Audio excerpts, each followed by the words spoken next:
تلاوت کی ہوئی آیت سورہ ہود 12واں پارہ آیت نمبر 69 ہے۔ اوپر کے رکوع میں تذکرہ تھا حضرت صالح علیہ السلام کا، اور اب یہاں سے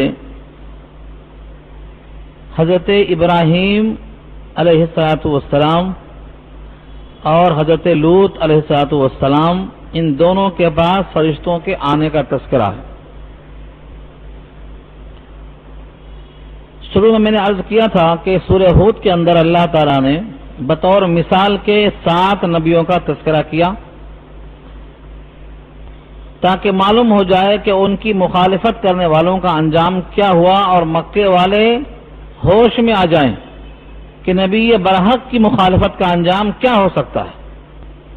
اس لیے حضرت صالح کا واقعہ بیان ہوا، حضرت ہود کا واقعہ بیان ہوا، حضرت نوح کا واقعہ بیان ہوا، اب یہاں سے حضرت ابراہیم اور لوط علیہ السلام کا واقعہ بیان ہوگا۔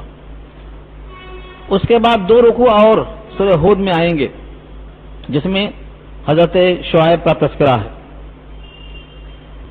آخر میں حضرت موسیٰ کا تذکرہ ہے، اور ان تمام جگہوں سے نتیجہ اخذ کرنا ہے اور مکے والوں کو سنانا مقصود ہے کہ نبی برحق کی مخالفت سے باز آ جاؤ، ورنہ بالآخر نتیجہ یہ ہوگا۔ سورہ ہود کے بعد سورہ یوسف ہے، جو سورہ یوسف کو اللہ نے خود احسن القصص کہا ہے، بہت ہی پرلطف انداز میں اللہ نے خود بیان کیا ہے۔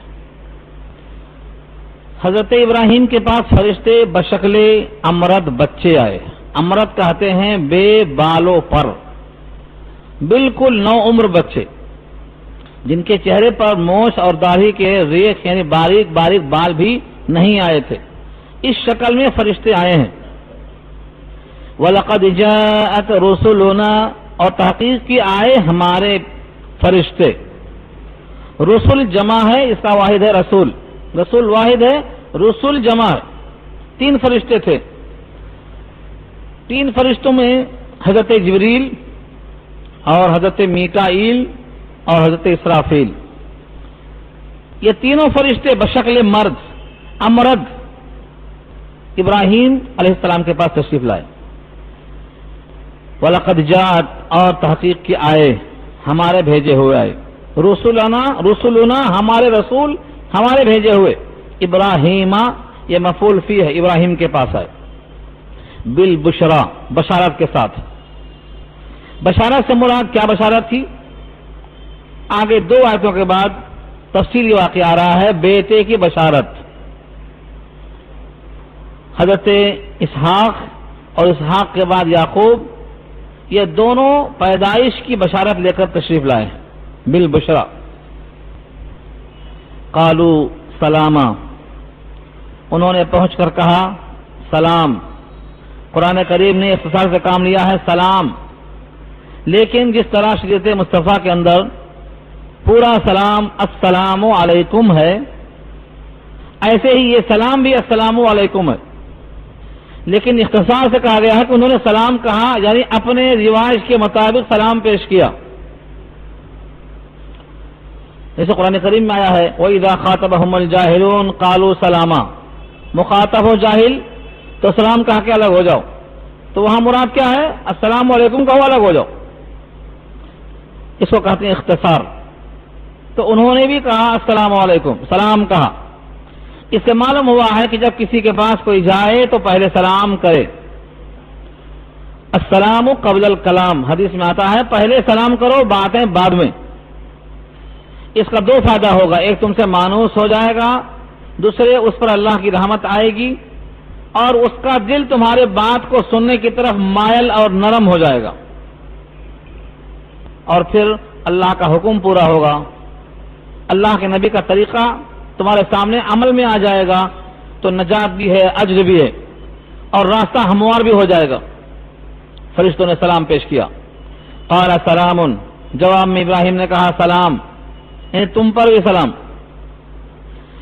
فما لبث ان جاء بعجل حنیذ، زیادہ دیر نہیں لگائی، فما لبث لبیسا کے معنی ٹھہرنا، زیادہ دیر نہیں ٹھہرے، ما لبیسا نہیں ٹھہرے، ان جا یہ کہ آئے، بے اجرن بچڑا لے کر، حنیز بھنا ہوا۔ اس واقعے کو قرآن نے کئی جگہ مقام پر بیان کیا ہے، سورہ زاریات میں ہے فجاء بعجل سمین، موٹا فربا، وہاں لفظ فربا ہے، سمین کے معنی بالکل تندرست، اور یہاں ہے جاء بعجل حنیز، بھنا ہوا، تو بھنا ہوا بھی ہے اور فربا بھی ہے، وہاں فربہی کو بیان کیا ہے اور یہاں پر اس کے بھوننے کو بیان کیا ہے۔ یہاں سے لکھا ہے قرطبی نے کہ مہمان آ جائیں تو جلدی کرنا چاہیے، جو بھی میسر ہو، دیر نہیں کرنا چاہیے، کیونکہ لفظ ہے فما لبثا، زیادہ دیر نہیں ٹھہرائے کہ لے کے حاضر ہو گئے۔ تو پہلی بات ثابت ہوئی دیر تک بٹھا دینا عدم التفات ہے، مہمان کے اکرام میں کوتاہی ہے۔ فما لبثا، زیادہ دیر نہیں ٹھہرائے، انجا بجن حنیز، ہمارے پاس تو لوگ سوچتے ہی نہیں کس کو بلائے، کیوں بلائے، کیا شامت آئی تھی اس کی، عصر بعد بلائے تو مغرب بعد بھی غیر حاضر جاتے، عشاء کے بعد بلائے تو 11 بجے کھلا دے، یہ اسلام کے بالکل خلاف ہے۔ نبی صلی اللہ علیہ وسلم نے فرمایا کہ مومن کو چاہیے کہ عشاء کے بعد سو جائے، بات چیت نہ کرے، مکروہ ہے۔ بخاری کے الفاظ ہیں والحدیث بعدہا، یعنی بعد العشاء، عشاء کی نماز کے بعد گفتگو کرنا مکروہ۔ ہاں، دو گفتگو جائز، ایک بیوی سے تاکہ دل جوئی ہو اور حق ادا ہو، اور دوسرے دینی بات تاکہ دین کی اشاعت ہو، اس کے سوا اور کوئی بات، غب شپ، بیٹھے ہیں کھانے کے انتظار میں 2 گھنٹے 3 گھنٹے، قرآن کھول کے گھر میں بیٹھو تو ٹائم نہیں ہے، 10 منٹ پڑھو نہیں، ٹائم نہیں ہے، لیکن دعوت ولیمہ کے لیے 2 گھنٹے بیٹھیں گے انتظار میں، اس غلطی میں ہم بھی شریک ہیں آپ کے ساتھ، ہم الگ نہیں ہیں آپ سے، مگر ہم مجبور ہیں، ہم چلے گئے تو سب دیکھتے، اور یہاں نہیں آئے تو سب نہیں آئے بولتے، آپ میں سے کوئی نہیں آیا تو کون پوچھتا، اچھا ہے۔ تو یہ بہرحال پوری امت کا مجموعہ ہے جو غلطی کر رہا ہے، دعوتوں کے لیے اتنا دیر بٹھا دینا مہمانی کے خلاف ہے، مہمان کے اکرام کے خلاف ہے، حضرت ابراہیم کے طریقے کے خلاف ہے۔ فما لبثا، نہیں زیادہ دیر لگائی، انجا یہ کہ آئے، بے اجرین بچڑا، حنیز بھنا ہوا لے کر، بہترین بچڑا۔ زیادہ دیر لگانے کی ایک وجہ یہ بھی ہوتی ہے کہ مہمان آیا تو طبیعت پہ تقدر ہے، میاں آپ کیا کریں، کچھ تو کرنا ہی پڑے گا، اب ہاتھ پیر اٹھتے ہی نہیں کڑھن کے ساتھ، تو اس میں دیری ہوتی ہے، لیکن ابراہیم کے اندر اللہ تعالیٰ نے مہمان نوازی کا ایسا جذبہ رکھا تھا کہ ان کے بدن میں پھرتی آتی تھی۔ دیکھیے بچڑا ذبح کر کے بھون کے حاضر کر دیا، اور وہ بھی قرآن نے کہا زیادہ دیر نہیں لگی، تو مطلب کیا ہوا، بچڑے کو ذبح کرنا، اس کو بھوننا، بھون کے حاضر کرنا اور پھر دیر نہ لگنا، یہ چستی کی علامت ہے۔ حضرت ایوب انصاری کے گھر پر نبی صلی اللہ علیہ وسلم پہنچے صدیق کے ساتھ رضی اللہ تعالیٰ عنہ، صدیق اکبر کو اور حضور کو اپنے گھر پہ دیکھا تو خوشی سے بچ گئے، جلدی سے انگور کا خوشہ توڑا، سامنے رکھ دیا اور گئے بکری پہ ہاتھ لگانے۔ آپ نے کہا دیکھو دودھ کی بکری چھوڑ دینا، دودھ والی کو چھوڑ دے کے جس میں دودھ نہیں ہے اس کو ذبح کرنا۔ تو یہ سرعت ہے، وہ ابراہیم کا طریقہ ہے، یہ نبی صلی اللہ علیہ وسلم کے صحابہ کا طریقہ ہے، اور ابراہیم نے اس سنت کو ایجاد کیا ہے۔ میں نے عرض کیا تھا اس سے پہلے کشتی حضرت نوح نے ایجاد کیا تھا، اس سے پہلے کشتی نہیں تھی، لیکن مہمان نوازی اور ضیافت کی ابتدا بنیاد طور پر کس نے رکھا؟ حضرت ابراہیم نے رکھا۔ اور ان کے بارے میں لکھا ہے قرطبی نے کہ وہ تنہا کھانا نہیں کھاتے تھے، انتظار کرتے تھے کوئی آئے تو ساتھ کھائیں گے۔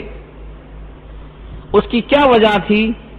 اللہ تعالیٰ کو یہ بات پسند ہے کہ مہمان کی ضیافت کی جائے، بلکہ ایمان والے کے لیے حکم دیا ہے من کان یؤمن باللہ فلیکرم ضیفہ، اگر اللہ کی ذات پر ایمان ہے تو مہمان کی ضیافت کرو۔ ابراہیم نے اس کو شروع کیا۔ اب دیکھنا یہ ہے کہ یہ ضیافت کرنا سنت ہے کہ واجب ہے کہ مستحب ہے؟ مہمان آیا تو اس کے سامنے کچھ نہ کچھ پیش کرنا سنت ہے، مستحب ہے، واجب ہے، کس درجے میں ہے؟ جمہور مفسرین کہتے ہیں کہ یہ واجب نہیں ہے، سنت موقدہ ہے، مستحب کے درجے میں ہے۔ لیکن بعض فقہا نے کہا ہے کہ اگر شہر ہے تو سنت موقدہ ہے اور گاؤں ہے تو واجب ہے۔ ہاں، وجہ دیکھ لیجئے، سبب گاؤں میں کوئی دوسرا کھانا کہیں کھانے کی کوئی جگہ نہیں، اگر گاؤں والے نہ کھلائیں تو بھوکا مر جائے، کیا کرے گا وہاں؟ اور شہر میں تو خرید کے کھا سکتا ہے۔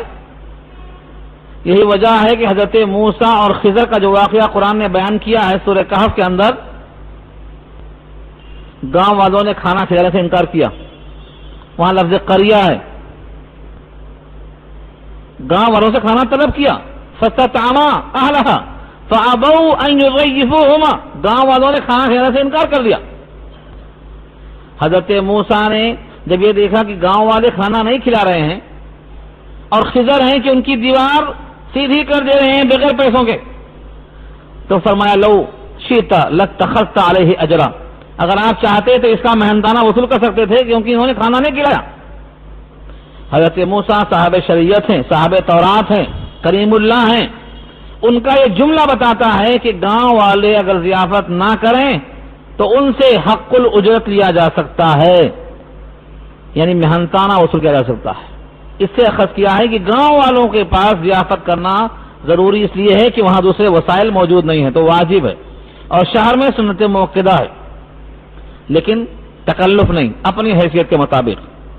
دیکھو یہاں بکرا تلاش نہیں کیا، مچھلی تلاش نہیں کیا، چلو مرل لے کے آئیں گے، آج جا کے کل آئیں گے، بلکہ جو حاضر تھا فوراً لا کے پیش کر دیا۔ ابراہیم کی یہ سنت ہے اور اس سنت میں ممتاز ہے۔ میں نے ایک واقعہ سنایا تھا آپ کو ابراہیم کا، تازہ کر لیجئے اس کو آپ۔ امام قرطبی نے اسرائیلی روایت سے اخذ کرتے ہوئے ایک واقعہ بیان کیا ہے، یہ واقعہ سورہ فاتحہ میں بھی آ چکا ہے، جو لوگ سورہ فاتحہ کے درس میں تھے ان کو معلوم ہوگا۔ ایک آتش پرست، آگ کا پجاری، ابراہیم کے ہاتھ آ گیا، کھانا کھلانے لے آئے پکڑ کے، دسترخوان بچھا دیا، کہا بسم اللہ کیجئے۔ اس نے کہا چند لقمے کھلا کر میرا ایمان چھیننا چاہتے ہو؟ یہ بسم اللہ کیا ہے میں نہیں جانتا، یہ بسم اللہ کیا ہے میں نہیں جانتا۔ ایک وقت کھانا کھلا کے اللہ کے نام پہ کھاؤ بولتے، میں تو نہیں لیتا۔ کہا پھر تم کس کے نام پہ کھاتے ہو؟ کہا شعلے میرے معبود ہیں، میں آگ کی پوجا کرتا ہوں۔ ابراہیم کو جلال آیا، توحید پرست تھے، موحد تھے، پیشانی کے بال پکڑا کھا کر دیا، کہا جاؤ کھانا اسی سے مانگ لو۔ ابھی باہر نکلے تھے، فرشتہ آ گیا اور کہا ابراہیم تمہاری ضیافت بڑی مشہور ہے، یہ بندہ میرا ہے، کسی کی بندگی کرتا ہوگا لیکن ہے بندہ میرا، میں نے پیدا کیا ہے اس کو، اور اس کی عمر دیکھو 90 سال تک اس کو میں نے کھلایا ہے غداریوں کے باوجود، تم میرے خلیل ہو، ایک ٹائم ایک لقمہ نہیں کھلا سکے؟ خلت ہے، دوستی ہے تو دوست کے اوصاف اپناؤ، بلا کے لاؤ کھلاؤ۔ فوراً باہر نکلے، دیکھا تو دور جا رہے ہیں، کہا آئیے واپس۔ وہ سمجھے شاید ابھی بالیں کھینچے ہیں، کچھ باقی ہے۔ لرزہ بر اندام، لرزہ و ترسا حاضر ہوئے، کہا بات کیا ہے؟ کہا کھانا کھا لو، جس کا نام لینا ہے لے لو۔ انہوں نے کہا یہ نرمی کہاں سے آئی؟ وہ سختی اور وہ غلظت دیکھ چکا بڈھا کی پیشانی کے بال کھینچ کے اٹھا دیا، اب دیکھ رہے ہیں کہ نرمی۔ کہاں کھانا بعد میں کھائیں گے، پہلے بتا دو یہ واقعہ کیا ہے۔ ابھی تھوڑی دیر پہلے اتنا سخت تھے اور تھوڑی دیر میں اتنا نرم ہو گئے، تو وجہ کیا ہے؟ کہا ابھی فرشتہ آیا تھا، اللہ کا پیغام لے کر آیا کہ میرے خلیل یہ بندہ میرا ہے، کھانا کھلا دو، میرا دیا ہوا رزق ہے اسے کھلا دو۔ کیونکہ رزق دنیا میں اللہ نے فرعون کا بند نہیں کیا، قارون کا بند نہیں کیا، شداد کا بند نہیں کیا، دنیا میں کسی بھی مجرم کا اللہ نے ایک دانہ کم نہیں کیا، یہ اللہ کی رزاقیت ہے۔ اس لیے اسے کھانا کھلانے کا اللہ نے حکم دے دیا ہے، اب کھانا تم کھا لو، جس کا چاہے نام لے لو۔ اس نے کہا اللہ نے عرش بری سے نمائندہ بھیج کر کے میری خاطر کھانے کا انتظام کیا، وہ ذات اتنی رحیم ہے، پہلے مجھے اس کا بندہ بنا دو، کھانا بعد میں کھائیں گے۔ یہی واقعہ بن گیا اس کے ایمان لانے کا، وہ بندہ پہلے اب اللہ کا بندہ بن گیا، اس کے بعد کھانا میں شریک ہوا۔ تو ضیافت کے فوائد میں لکھا ہے، امام قرطبی نے اسی آیت کی تفسیر میں لکھا ہے، تو کھانا کھلایا کرو، حدیث میں آتا ہے اطعم الطعام، کھانا کھلایا کرو۔ کون سا کام سب سے اچھا ہے؟ تو کہا وقت پہ نماز پڑھنا، اللہ کے راستے میں جہاد کرنا، ماں باپ سے حسن سلوک کرنا، اور کھانا کھلانے کا موقع ہے تو کھانا کھلا دینا۔ در حقیقت نظر آتا ہے کہ کھانا ہم نے کھلایا۔ حقیقت یہ ہے کہ وہ اپنا ہی رزق کھاتا ہے، جو رزق اللہ نے اس کے ماں کے پیٹ میں لکھ دیا تھا وہی دانہ کھا رہا ہے۔ سورہ مومنون پر 18 میں اللہ نے واضح کر دیا ہے کہ جیسے ہی بچہ ماں کے پیٹ میں ہوتا ہے، نطفہ، علقہ، مضغہ کی شکل میں، فرشتہ آ کر 4 باتیں لکھ دیتا ہے، اس کی اجل اور اس کا عمل اور اس کا رزق اور اس کا شقی اور سعید ہونا لکھ دیا گیا ہے۔ وہی جو لکھا ہوا ہے ماں کے پیٹ میں، اس کا رزق ہے، اسی کا ایک حصہ ہے جو کھا رہا ہے۔ شکلیں الگ ہیں، جگہیں الگ ہیں، لیکن رزاق نے رزق فراہم کیا ہے۔ اگر دل میں یہ بات آ جائے تو مہمانوں سے کوئی کا دل تنگ نہیں ہوگا۔ مہمانی کے فضائل اور بھی ہیں، بہت ہیں، میں آگے چلتا ہوں اس لیے کہ یہاں پر اتنی ہی ذات کافی ہے اللہ کی طرف سے۔ فما لبث ان جاء بعجل حنیذ، زیادہ دیر نہیں لگایا یہ کہ آ گئے بچھڑا لے کر بھنا ہوا۔ لیکن وہ فرشتے کھاتے کیسے؟ فرشتے نہیں کھاتے، کھانا نہیں کھا رہے ہیں۔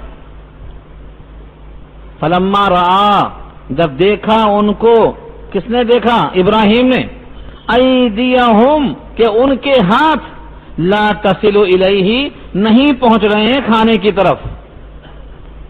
بعض روایتوں میں ہے ان کے پاس ہاتھ میں تیر تھی، وہ تیر سے انہوں نے کوچا اس گوشت کو، کھاتے نہیں۔ اللہ نے جس طرح چاہا کہ فرشتوں کو بشکل انسان بھیج دیں، وہ چاہتے تو انسانوں کے خواص دے کر بھیج سکتے تھے، کھانا کھا سکتے تھے وہ، لیکن نہیں، یہ حکمت کا تقاضا تھا۔ شکل انسان کی ہے اور خواص ملکوتی ہیں، فرشتوں کے ہیں، نہیں کھاتے، کھانا کھا ہی نہیں سکتے۔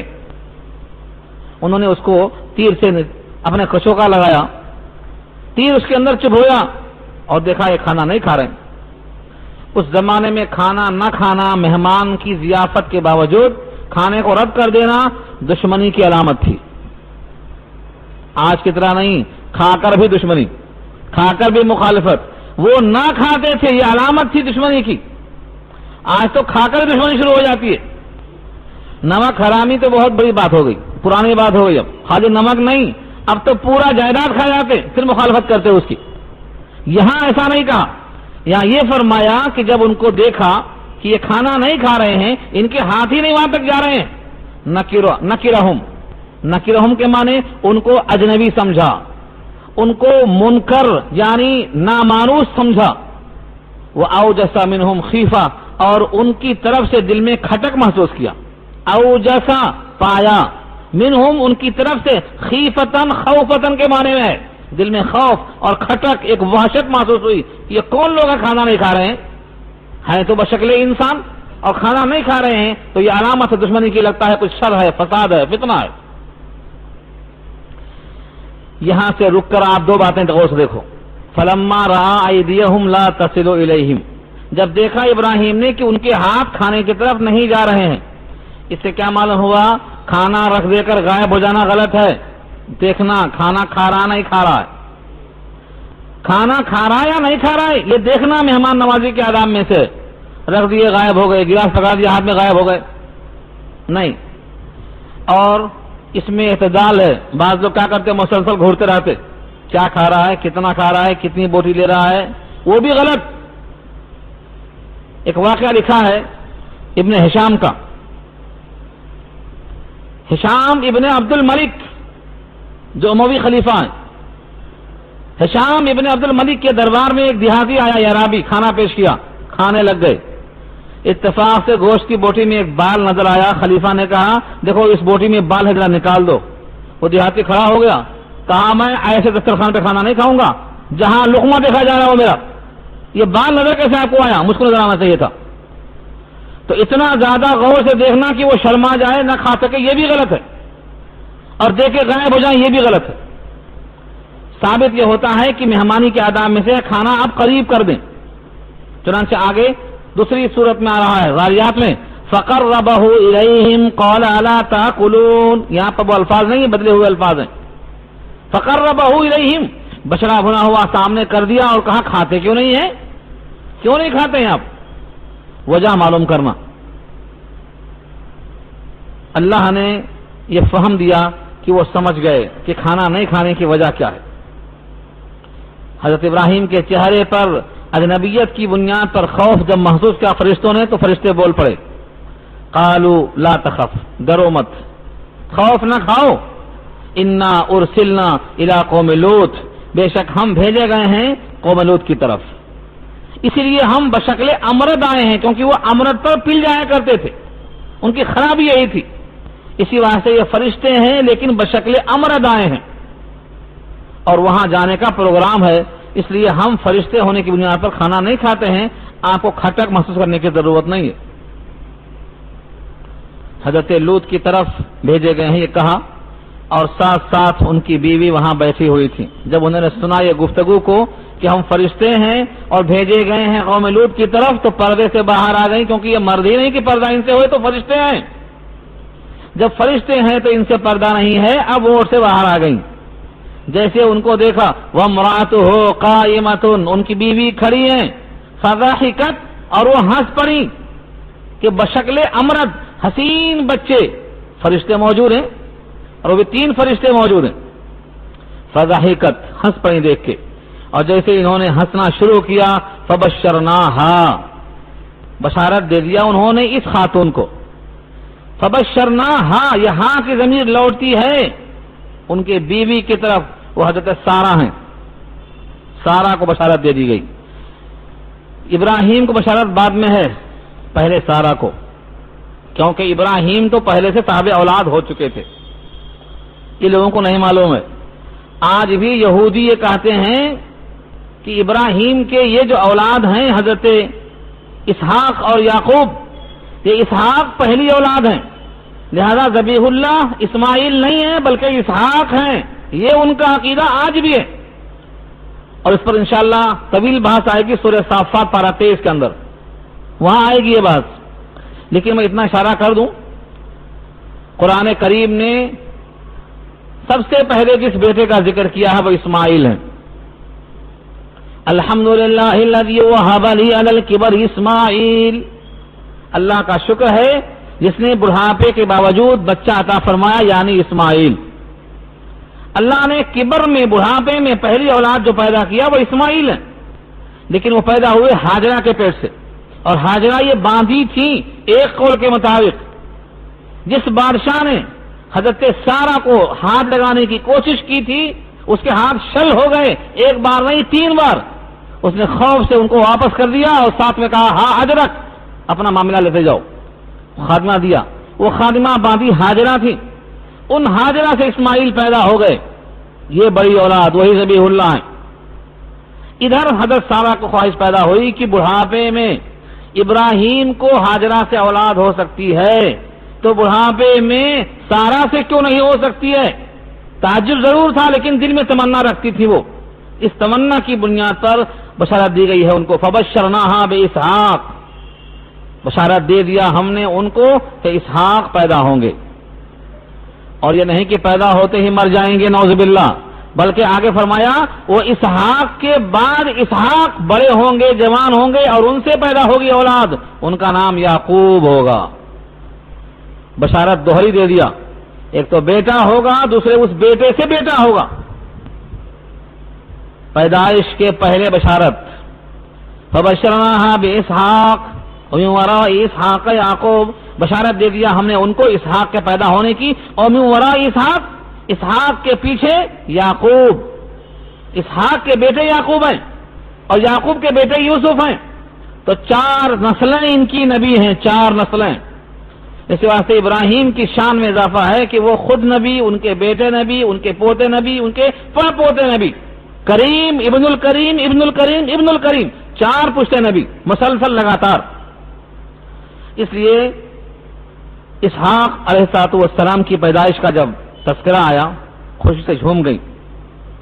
یہاں تو اتنا ہے، دوسری آیت میں ہے فسکت وجہہا، اپنے چہرے کو اپنے دونوں ہاتھ میں گرا لیا۔ جب شرمندگی حد سے بڑھ جاتی ہے کسی عورت کو تو اپنے دونوں ہاتھوں میں سر کو رکھ لیتی ہے صدمے سے اور ندامت سے کہ یہ بڑھاپا، میرے شوہر کا بڑھاپا، میرا بڑھاپا، تقریباً 100 سال کی عمر تھی، اس بڑھاپے میں بچہ پیدا ہو رہا ہے۔ اور تعجب کی بات یہ تھی کہ ان کو عقیم کہا، بانجھ، ان سے اولاد ہی نہیں تھی۔ ان سے اولاد نہ ہونے کی بنیاد پر ہاجرہ سے پہلی اولاد جب ہوئی تو کہا اللہ کا شکر ہے کہ بڑھاپے میں اولاد پیدا ہوئی۔ یہاں سے ایک مسئلہ اور واضح کر دوں، یہودیوں کا رد ہے۔ اگر وہ کہتے ہیں کہ اسحاق ذبیح اللہ ہے، اسماعیل ذبیح اللہ نہیں ہے، تو یہ امتحان کے خلاف ہے کہ اسحاق کو آپ ذبیح اللہ مانتے ہیں اور قرآن نے اسحاق کی پیدائش کے پہلے خبر دے دیا کہ ان سے اولاد ہوگی، ان کا نام اسحاق ہوگا، تو پھر ذبح کرنے کا مطلب کیا نکلا؟ اس کا مطلب یہ ہے قرآن نے واضح کر دیا، کسی جگہ نہیں دیکھیں گے آپ کی بیٹے کے پیدائش کے پہلے پوتے کی خوشخبری دے دیا اللہ نے۔ کیوں؟ ان کو رد کرنے کے لیے کہ ذبیح اللہ اسحاق نہیں ہے، ورنہ امتحان کیا مطلب؟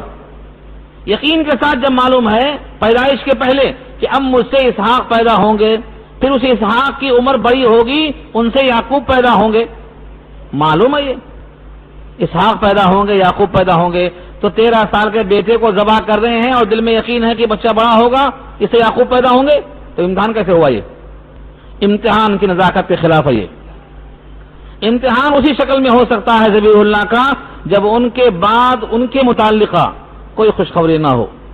اس لیے یہودیوں کا یہ دعویٰ باطل ہے اور غلط ہے۔ حضرت اسحاق نہیں ہے ذبیح اللہ، حضرت اسماعیل ہی ذبیح اللہ ہے۔ قالت یا ویلتا، کہتی ہیں ہائے افسوس، اردو میں استعمال ہوتا ہے یا ویلتا مانے ہائے خاک پڑو، خاک پڑو بولتے، مٹی پڑو بولتے، اردو میں جو استعمال ہوتا ہے، یعنی جب آدمی کسی افسردگی میں ہوتا ہے تو کہتا ہے خاک پڑو جی، مٹی پڑو جی۔ یہاں اس کے واسطے کہا یا ویلتا، ہائے افسوس، آریدو، کیا میں جنوں گی بچہ، وانا عجوز، حالانکہ بڑھیا ہوں میں، وہذا بعلی شیخا، اور یہ ہے میرا شوہر بوڑھا۔ شیخ کے معنی بوڑھے کے آتے ہیں۔ آج کل شیخ علم میں جو بوڑھا ہو جائے، یعنی پختہ علم، اس کو بھی شیخ کہا جاتا ہے۔ شاب کی ضد ہے شیخ، یہاں تو شیخ کا لفظ ہے اور دوسری آیتوں میں علی الکبر کا لفظ ہے۔ اس سے معلوم ہوا کہ ان کی عمر اتنا ہو چکی تھی کہ عام طور سے بچہ پیدا ہونے کی امید ختم ہو جاتی ہے۔ وہذا بال شیخا، میں بڑھیا ہوں، میرا شوہر بوڑھا ہے، اس بڑھاپے میں کیا مجھ کو بچہ پیدا ہوگا؟ ان ھذا لشیء عجیب، بے شک یہ تو بہت تعجب کی بات ہے۔ شیء عجیب، بڑی عجیب بات ہے کہ ایک بڑھیا سے اور ایک بوڑھے سے بچہ پیدا ہو جائے، اور وہ بھی بشارت کے ساتھ کہ پھر پوترا پیدا ہوگا۔ فرشتوں نے جواب میں کہا قالوا اتعجبین من امر اللہ، کہا فرشتوں نے کیا تم تعجب کرتی ہو اللہ کے معاملے میں؟ من امر اللہ، اللہ کا حکم ہے کہ ہوگا تو ہوگا، بڑھیا نہیں، بڑھیا کے بغیر ہوگا۔ حضرت آدم کی مثال، حضرت عیسیٰ کی مثال تمہیں نہیں معلوم؟ حضرت عیسیٰ کا تو اس وقت تک وجود نہیں تھا، لیکن آدم کی مثال تو تھی۔ ان مثل عیسیٰ عند اللہ کمثل آدم، آدم کو پیدا کیا اللہ نے، نہ باپ ہے، نہ ماں ہے، نہ بوڑھا ہے، نہ جوان ہے۔ تو جب اللہ کا معاملہ آ گیا تو تعجب کرنے کی ضرورت نہیں ہے۔ اتعجبین من امر اللہ، کیا تم تعجب کرو گی اللہ کے حکم سے؟ رحمت اللہ وبرکاتہ علیکم اہل البیت، اے اہل بیت تم پر تو اللہ کی برکتیں بھی ہیں، اللہ کی رحمتیں بھی ہیں۔ تم تو ابراہیم کے گھر میں روزانہ کرشمے خداوندی دیکھ رہی ہو، تمہیں تعجب کیسے ہو رہا ہے؟ کوئی نیا ہو، کوئی اللہ کے رسول کے گھر سے دور ہو، اللہ کی خلت کا معاملہ نہ دیکھا ہو، وہ تعجب کرے تو تعجب ہو سکتا ہے، لیکن تم پر تو صبح شام اللہ کی رحمت بھی ہے، اللہ کی برکت بھی ہے، نبوت کی برکتیں ہیں، رحمتیں ہیں، تم کو تعجب کرنے کی ضرورت نہیں ہے۔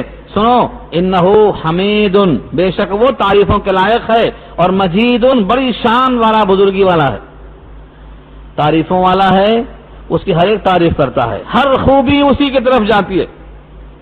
حمید کے معنی جس کی ذات قابل تعریف ہو۔ یہ کیوں کہا؟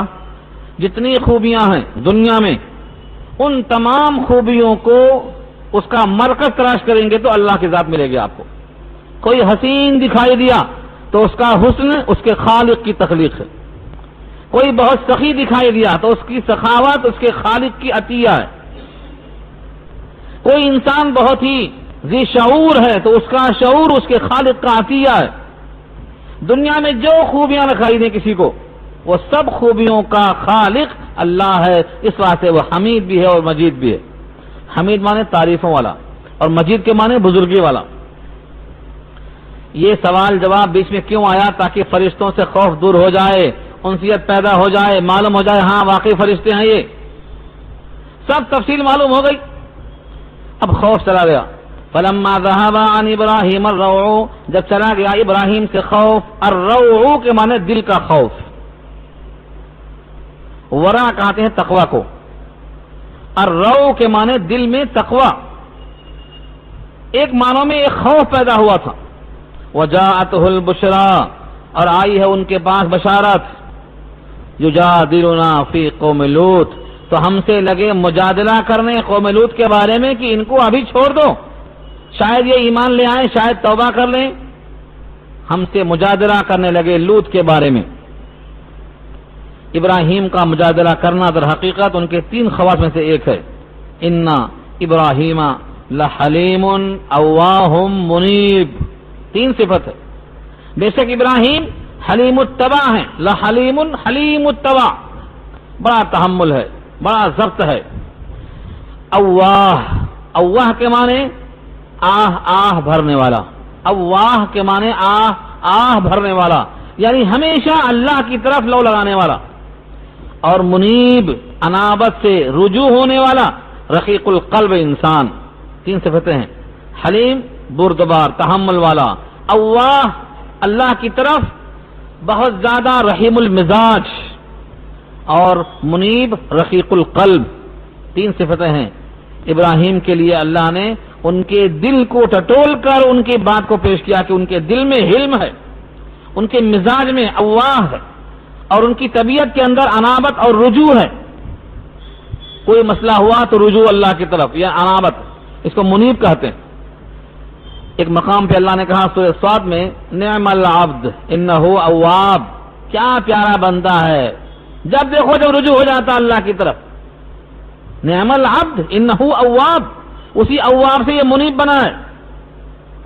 جب بندہ ہر حال میں اللہ کی طرف متوجہ ہو جائے تو اللہ اس بندے سے راضی ہوتے ہیں کہ اس کو معلوم ہے کہ میرا ایک رب ہے جو خوشی میں بھی غم میں بھی ہر حال میں اللہ کی طرف رجوع ہوتا ہے. اسی واسطے الحمدللہ علی کل حال، ہر حال میں اللہ کا شکر. تو 3 صفتیں پیش کی. ان کی خواہش یہ تھی کہ اس قوم کو عذاب نہ دیا جائے، ابھی چھوڑ دیا جائے. یہ ہے جادلنا، تھوڑا اور موقع دیا جائے. اللہ نے ابراہیم سے کہا یا ابراہیم اعرض عن ھذا، اے ابراہیم اس بات سے اعراض کر جاؤ، یہ بات ہمارے سامنے اب پیش مت کرو. کیوں؟ انہ قد جاء امر ربک، بے شک تحقیق آ چکا ہے آپ کے رب کا حکم، اب پہنچ چکا ہے آرڈر. وانہم آتیہم عذاب غیر مردود، اور بے شک ان کے اوپر عذاب آنے والا ہے ناقابل رد. غیر مردود کے معنی، مردود کے معنی رد کیا ہوا، قابل واپسی، اور غیر مردود ناقابل واپسی. شیطان کو کیا کہتے ہیں آپ؟ شیطان مردود، یہ رد کیا ہوا، دھتکارا ہوا، اللہ کی جناب سے بھگایا. اعوذ باللہ من الشیطان الرجیم، رجیم بمانا مرجوم، مردود، دھتکارا ہوا. یہ ایسا عذاب ہے جو غیر مردود ہے، ہو کر رہے گا، اب اس کو واپس جانے کی کوئی شکل نہیں. اب وہ فرشتے پہنچے ابراہیم کے پاس سے نکل کر حضرت لوط کے پاس. ابراہیم کا مقام فلسطین تھا، وہی فلسطین جہاں آج ظلم ہی ظلم ہو رہا ہے، جہاں معصوم بچوں کا خون بہہ رہا ہے، وہی ابراہیم کا مسکن تھا. وہاں سے قریب ایک بستی ہے سدوم، جس کو آج بحر میت بحر لوط کہتے ہیں، جو اردن سے لگی ہوئی ہے. وہاں پر حضرت لوط کے پاس سے فرشتے پہنچے. وَلَمَّا جَاءَتْ رُسُلُنَا لُوطًا، اور جب پہنچے ہمارے فرشتے لوط کے پاس، لوط علیہ السلام کے پاس. سِیءَ بِهِمْ، تکلیف ہوئی ان کو. کیا تکلیف ہوئی؟ سِیءَ بِهِمْ، ان کو دیکھ کر غم پہنچا. وَذَاقَ بِهِمْ ذَرْعًا، اور تنگ ہوا ان کی وجہ سے ان کی آستین. ذران کے معنی آتے ہیں دل کا تنگ ہونا. کیا کریں گے اب؟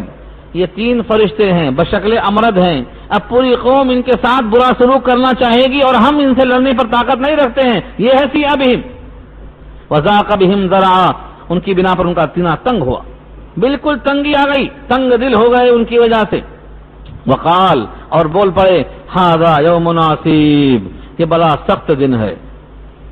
ھذا یوم عصیب، یہ بہت سخت دن ہے، کیونکہ پوری قوم کا مقابلہ کر نہیں سکتا، مہمانوں کو ان کے حوالے نہیں کر سکتا. کوئی خوددار مہمانوں کو غیروں کے حوالے نہیں کرتا. طالبان نے افغانستان میں کیا کیا؟ ایک مہمان کی خاطر ہزاروں قتل برداشت کر لیے، مہمان کو واپس نہیں کیے. یہ بنیاد ہے اس کی. مہمان کی ضیافت اور مہمان کا اکرام اور مہمان کو اپنے پاس عزت کے ساتھ رکھنا، یہ اسلامی اصولوں میں سے اہم اصول ہے. اس لیے حضرت لوط بہت پریشان ہوئے کہ قوم سے لڑ نہیں سکتا، قوم سے مقابلہ نہیں کر سکتا، اور ان کے سامنے ان کو ہم واپس حوالے کر نہیں سکتا، کیا کروں؟ گھر میں 3 فرشتے آ گئے اور ابراہیم کے پاس جیسا گئے تھے کہ انسان نظر آئے تھے، یہاں بھی بشکل امرد ہی آئے، انسان آئے. کیا پتا کہ یہ مہمان فرشتے ہیں؟ کچھ نہیں معلوم. اور ان کی بیوی مومنہ نہیں تھی، معلوم ہے پہلے سے آپ کو، مومنہ نہیں تھی، کافروں سے ملی ہوئی تھی.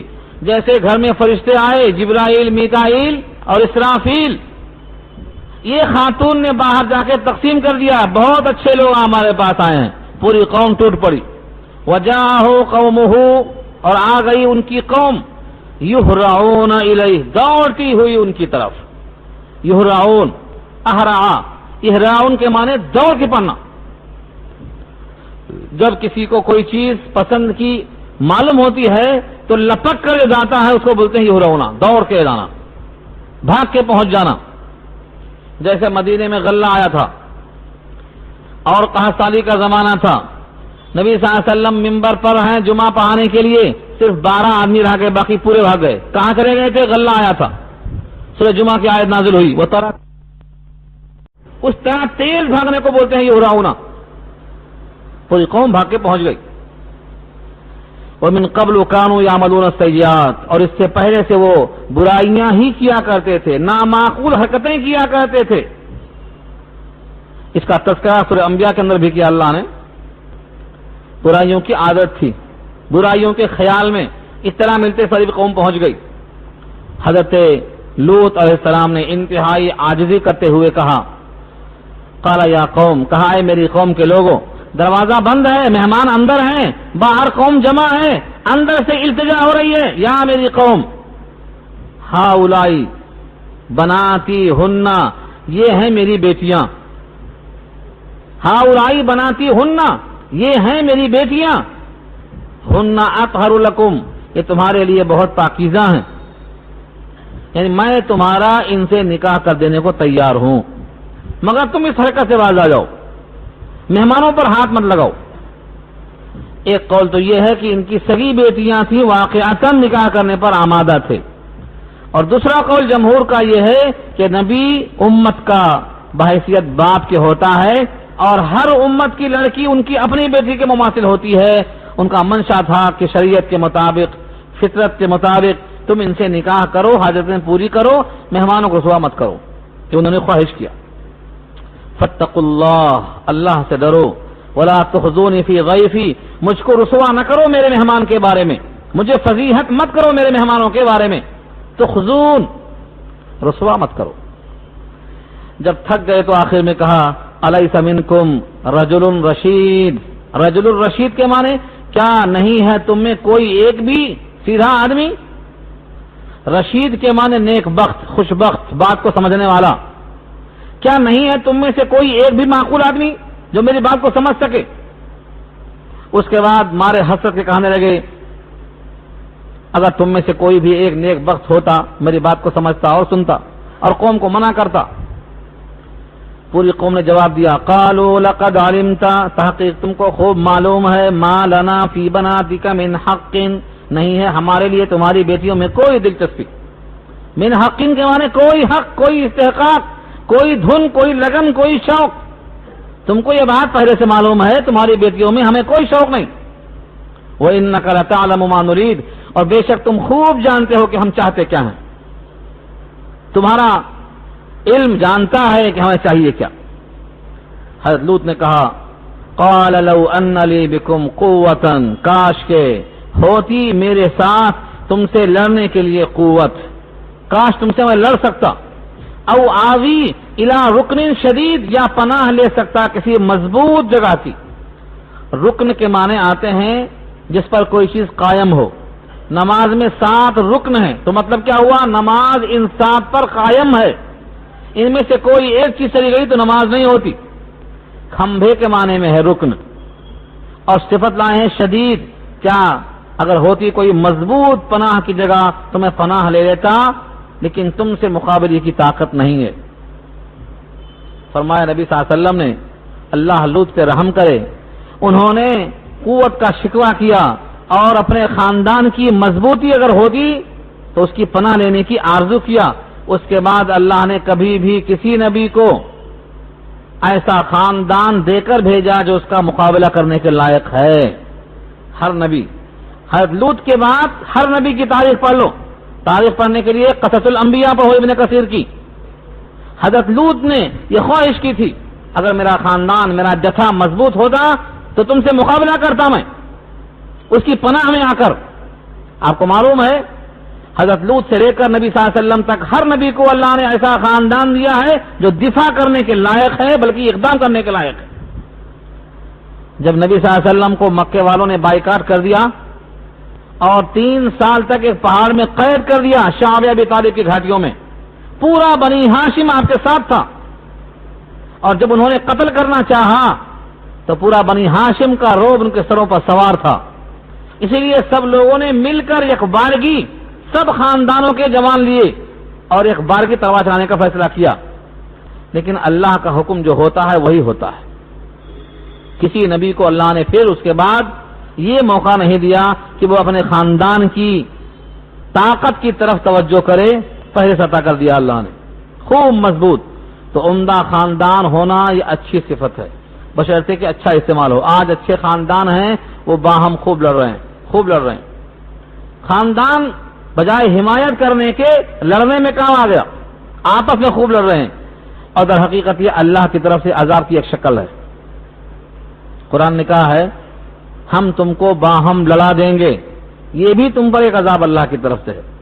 سورہ روم پارہ 21 میں الفاظ موجود ہیں استضعفوا شیعۃ، اس کے معنی ہیں ایک گروہ دوسرے کو دبائے، اور یذیق بعضکم بعض بعض، ایک کو ایک چکھائیں. تو پہلے خاندان حمایت کے واسطے ہوتا تھا، اور اب خاندان باہم خود لڑنے پر آمادہ ہو گیا ہے، کیونکہ سب اللہ کی بغاوت پہ آ چکے ہیں. تو اللہ بھی ان بندوں پر اپنی رحمت کا ہاتھ بجائے ڈالنے کے چھوڑ دیے، تمہارے حوالے کر دیے.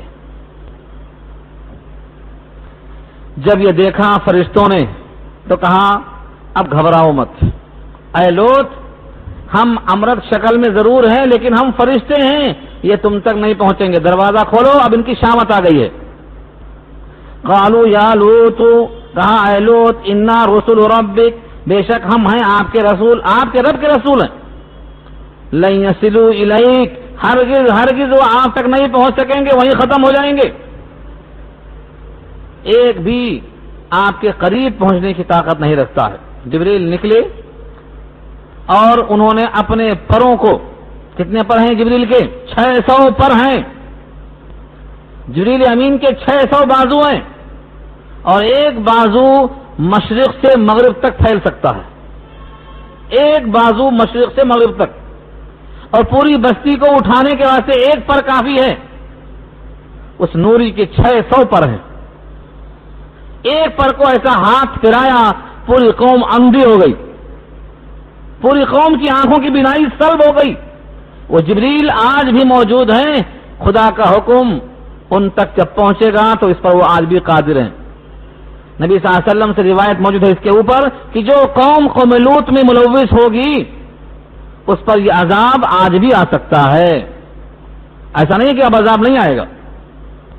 کیا کیا نوری فرشتے نے سب کی آنکھیں اندھی ہو گئیں، سب کے سب بھاگنے لگے. ادھر حکم ہوا حضرت لوط سے فَأَسْرِ بِأَهْلِكَ، اپنے اہل کو لے کر نکلو. کب نکلو؟ بِقِطْعٍ مِّنَ اللَّيْلِ، رات کے کسی حصے میں، رات کے کسی حصے میں نکلو لے کر. ہاں تم میں سے کوئی پلٹ کر نہ دیکھنا کہ کیسا عذاب ہو رہا ہے، کس پر گر رہا ہے، کیسی آفت آ رہی ہے، کوئی پلٹ کر نہ دیکھنا. ہاں تمہاری بیوی پلٹ کر دیکھ سکتی ہے کیونکہ تمہارے ساتھ جائے گی بیوی بن کر، لیکن اس کا دل اس طرف مائل ہے، کیا حال ہوا میرے قوم کا دیکھے گی، اس کا بھی انجام ہوگا. چنانچہ ایسا ہی ہوا، نکلی پلٹ کر دیکھا، اللہ نے پتھر نشان لگائے ہوئے بھیج دیے، اس کے حصے کا پتھر آیا وہیں ختم ہو گئی. ہے نبی کی صحبت میں، نبی کے ساتھ ساتھ نبی کی زوجیت میں ہے، لیکن قوم لوط کے ساتھ یہ بھی ختم ہو گئی.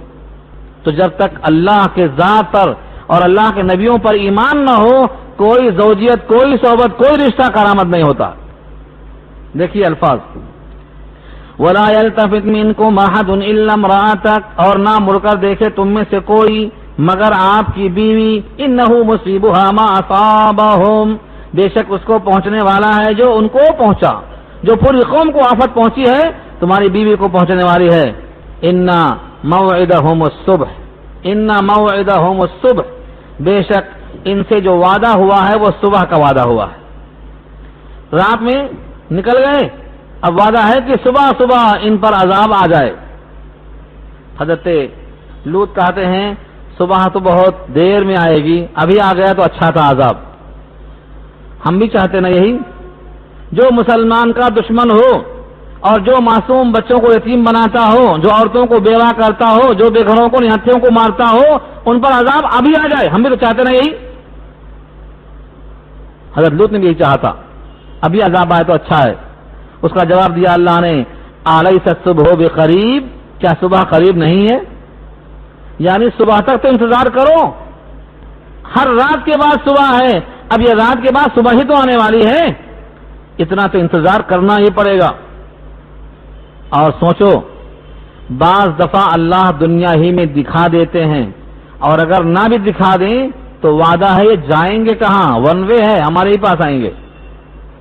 وَإِمَّا نُرِيَنَّكَ بَعْضَ الَّذِي نَعِدُهُمْ أَوْ نَتَوَفَّيَنَّكَ فَإِلَيْنَا مَرْجِعُهُمْ. آیت پیچھے سن چکے ہیں سورہ یونس میں. اگر ہم آپ کو دکھا دیں بعض وعدے ان پر عذاب کے آنے کے آپ کی حیات میں تو آپ دیکھ لو، اور اگر نہ دیکھ سکو تو غم مت کرو، ہمارے ہی پاس تو آئیں گے. فَإِلَيْنَا مَرْجِعُهُمْ، ان کا لوٹنا ہماری ہی طرف ہوگا. اور ہم وعدہ کرتے ہیں کہ ہر ایک کو اس کے کفر کے مطابق سزا مل کے رہے گی. الیس الصبح بقریب، کیا صبح قریب نہیں ہے؟ فلما جاء امرنا، جب صبح ہوئی اور اللہ کا حکم آیا، فلما پس جب جاء امرنا آیا ہمارا حکم، جعلنا عالیہا سافلہا، ہم نے کر دیا اس کے اوپر والے حصے کو اس کا نیچے والا حصہ، عالیہا کو سافلہا، فجعلنا کر دیا ہم نے عالیہا اس کے بلند والے حصے کو، یعنی اس کے اوپر والے حصے کو، سافلہا اس کے نیچے والا حصہ کر دیا ہم نے. لکھتے ہیں جبریل امین نے اپنے پروں کے ذریعے سے نیچے زمین کے نیچے پر ڈال کے اٹھا لیا، اٹھا کر اوپر لے گئے تو ایسا پلٹا دیا، اوپر کا حصہ جو کچھ تھا سب نیچے آ گیا اور نیچے کا حصہ اوپر آ گیا. اور اوپر پہنچنے کے بعد کیا کیا؟ اس کو چھوڑ دیا. اس کے بعد پتھروں کی بارش ہوئی، بتھراؤ. جس اللہ نے پانی کے قطرے برسائے ہیں اس اللہ نے ان پانی کے بجائے آگ برسائے، پتھر برسائے. وَأَمْطَرْنَا عَلَيْهَا حِجَارَةً، اور برسایا ہم نے ان پر پتھر. پتھر کیسے تھے؟ من سجیل. سجیل یہ وہی لفظ ہے جو آیا ہے سورہ فیل کے اندر، ترمیہم بحجارۃ من سجیل، وہی سجیل یہاں بھی ہے لکھا ہے، یہ مورب لفظ ہے، عربی میں لایا گیا ہے، اصل ہے سجیل سنگے گل. ہاں سنگے گل کا مطلب ہوتا ہے مٹی کا بنا ہوا پتھر. جیسے اینٹ ہے، یہ اینٹ کیا ہے؟ اگر اچھی بھٹی کے اندر پک جائے، جس کو جھانگا بولتے، جھاوا بولتے، جھاوا، جھاما، بعض اینٹیں بہت اچھی طرح پک جاتی ہیں، بالکل سرخ ہو جاتی ہیں جھاوے کی طرح مضبوط، وہ یہاں مراد ہے من سجیل سے۔ ہمارے علاقے میں چھتیں جو ہوتی ہیں وہ اینٹ کی بنتی ہیں، آپ کو اطلاع نہیں ہے شاید، اور دو دو منزلہ اینٹ کی چھتیں ہوتی ہیں، اینٹ کی دیواروں پر، اس کے اندر یہ کالم یہ بیم یہ کچھ بھی نہیں، چھتیں اینٹ کی ہوتی ہیں۔ وہ کیوں ہوتی ہیں؟ اسی مٹی کو پکا دیتے ہیں، اتنا پکاتے ہیں کہ مٹی پتھر بن جاتی ہے، یہ ہے سجیل، اس کو سنگیل کہا جاتا ہے۔ تو یہ مورب لفظ ہے، یعنی عربی میں لایا گیا ہے۔ پتھراؤ کیا ہم نے ان کے اوپر، پتھروں کے جھاواں کے پتھر خوب برسائے۔ اللہ فرماتے ہیں منضود، منضود یہ صفت ہے سجیل کی، لگاتار تہ بتہ۔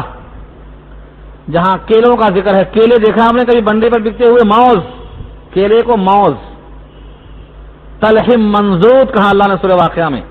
تلح مانے کیلا، موز، اور منضود کے معنی جیسا جمائے ہوئے تہ بتہ، تہ بتہ، یہ وہی لفظ ہے منضود کا۔ وہاں تلحم منضود، یہاں پر ہے سجیل منضود۔ جیسے کیڑے تہ پر تہ ہوتے ہیں، ایسے وہ پتھر بھی تہ پر تہ برسایا اللہ نے۔ پتھراؤ میں کون بچنے والا تھا؟ سب کے سب ختم ہو گئے۔ اللہ فرماتے ہیں مسومۃ عند ربک، مسومہ نشان لگائے ہوئے تھے آپ کے رب کے پاس سے، یہ پتھر لوط کی بیوی کے سر پہ لگنے والا ہے، اور یہ پتھر فلاں کو لگنے والا ہے، یہ ہے مسومۃ۔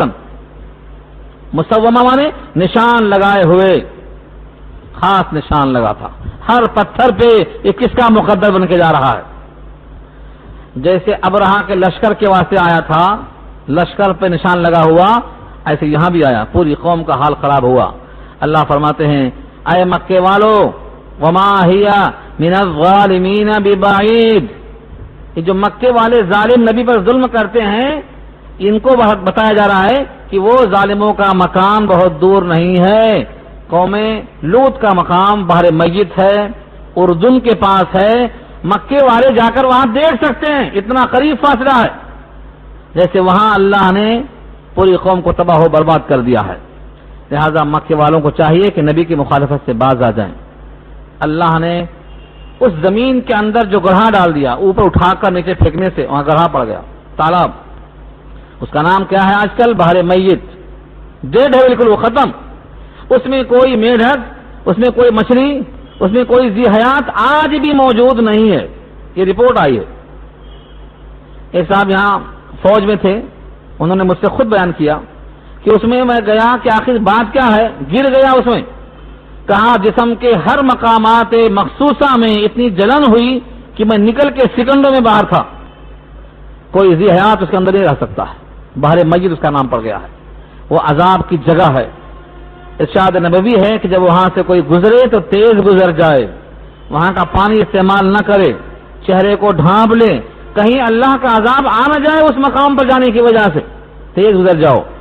لیکن افسوس، دلوں کی شقاوت، بدبختی اور آخرت سے بیزارگی اتنی بڑھ گئی ہے کہ اب اس کو لوگوں نے تفریح بنا دیا ہے، پکنک اسپاٹ بنا دیا ہے۔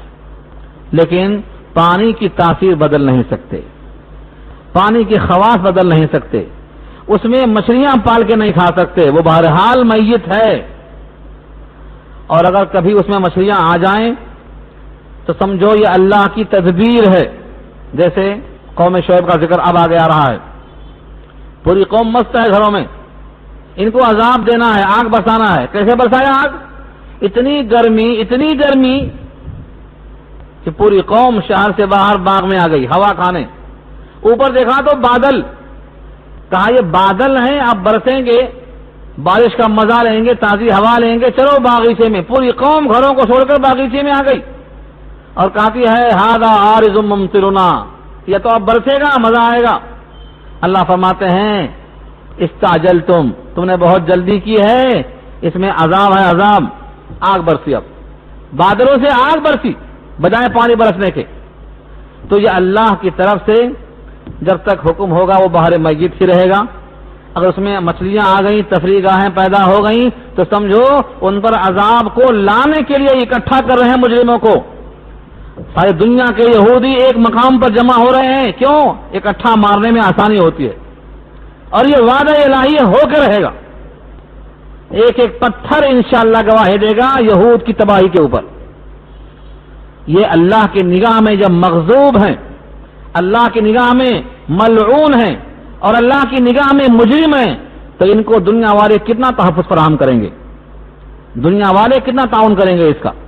یقیناً وہ وقت آنے والا ہے، اب کوئی نبی نہیں آئے گا، آخری نبی آ چکے. اب اس امت کا آخری وقت ہے، یعنی دنیا اپنے بڑھاپے کو پہنچ چکی ہے، اور بڑھاپے کے بعد شباب نہیں آتا، موت ہی آتی ہے. اور موت ہی کا مطلب یہ ہے کہ آخر زمانے میں حضرت عیسیٰ کا نزول ہوگا اور وہ انشاءاللہ اس یہودی قوم کو اس کے مقام تک پہنچائیں گے. رکوع پورا ہو گیا، آگے تذکرہ ہے قوم شعیب کا، مدین والوں کا. انشاءاللہ آئندہ گفتگو اس پر ہوگی.